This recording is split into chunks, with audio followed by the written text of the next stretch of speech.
વિશ્વ માતૃભાષા દિવસના પાવન અવસરે આવો કરીએ માતૃભાષાનો મહિમાગાન આ મહોત્સવનું ભવ્ય આયોજન કરવામાં આવ્યું હતું। માતૃભાષા સપ્તાહ અંતર્ગત યોજાયેલા કાર્યક્રમમાં સાહિત્ય જગતના દિગ્ગજો અને મહાનુભાવોએ માતૃભાષાના સંવર્ધન માટે હાકલ કરી હતી।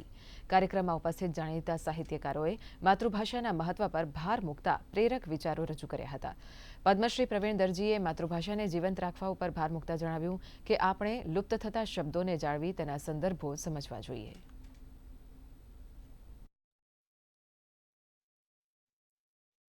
गुजरात साहित्य अकादमी आवेला आखू सप्ताह मातृभाषा महोत्सव रूपे उजवવું नक्की કર્યું હતું।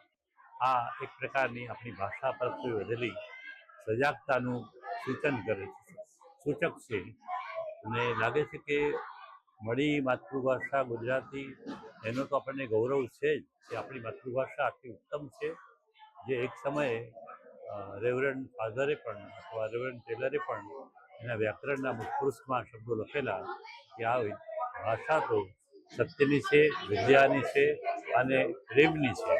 તો એ ભાષા ખરેખર તો આપણે મળી છે વારસામાં, એને જાળવવાની છે અને ખરું તો મળ્યા પછીનું જીવું છું માતૃભાષા ગુજરાતી ત્યાં સુધી આપણે પહોંચવાનું છે।